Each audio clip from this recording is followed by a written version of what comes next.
got 2 flat irons, about the same size. This is a little bigger. So I think what I'm going to do is I'm going to sous vide one, pull them both out, sous vide one, salt brine the other, and cook them here in a couple of hours. I'm just going to see if there's any difference, kind of a test. First one, I'm just going to use salt, pepper, garlic, onion powder. Got the 8-inch bag, long, skinny. So I'll vacuum seal it. The other one, I'm just going to salt, leave it covered in the fridge for until I'm ready to cook it about. Pull it out 45 minutes ahead and let it kind of warm up some, and then just throw it right on the grill. We'll see.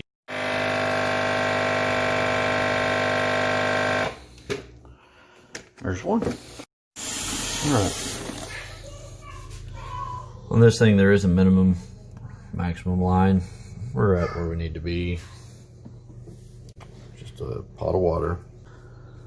And then you just set it for target temp.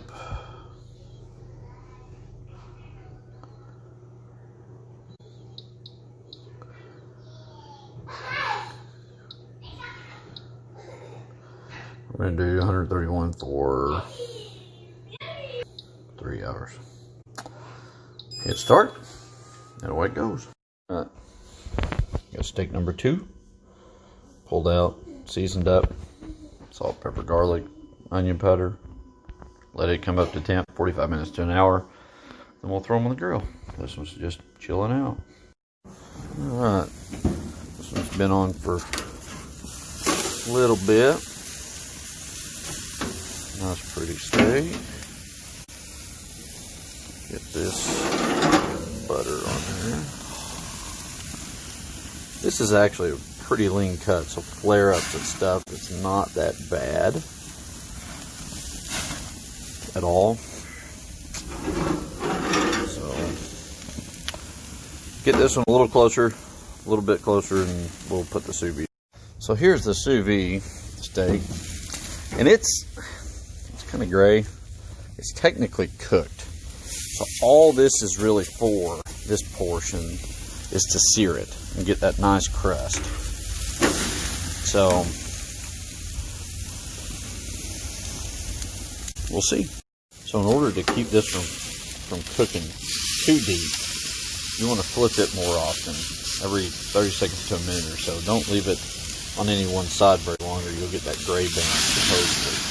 We'll see. This one needs a little bit more time. It's coming up to temp. It is still pretty rare, so a little more to go.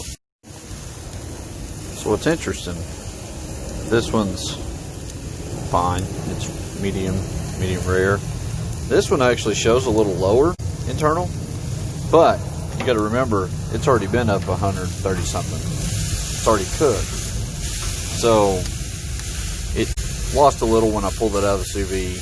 I pulled it a little too early when I threw this one on. But so it really doesn't need the extra time to cook. It's already cooked. It just needs seared. This one actually needs to cook just a smidge more. So first takeaway is the sous vide shrunk less, constricted less than the non-sous vide. So that'll be interesting to see if there's any difference in that. Other than that, sear-wise, everything's the same. Looks basically the same. So same season, same grill. We'll see. All right. So steak number 1 on sous vide. A little bit of gradient. Looks fantastic. Steak number 2. Far less gradient. We'll see on the taste. Alright, not sure if it's coming through. This definitely cooks differently with the different length of the steak. This one is much more consistent. So that's one benefit of sous vide. Alright, steak number 1. Can we see that song again today? Steak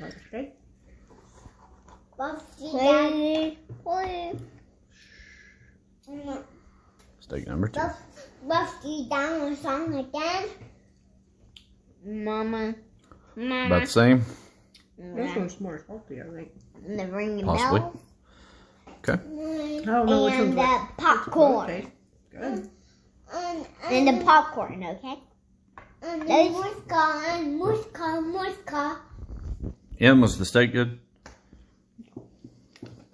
Elliot, steak good? What? I have Trying to figure out which ones. I have 2 peels. I have all. Which one? So I think this one's softer, but Okay. So the sous vide one. I don't know which one away. Yeah. So the sous vide one's softer then. Quite a bit more. As far as chew. Oh, yeah. Flavor wise? Any Any preference?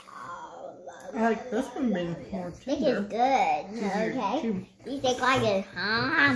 They taste similar. Now you try. One thing to note, this did cook a lot more consistent. So there you go. May not matter. May.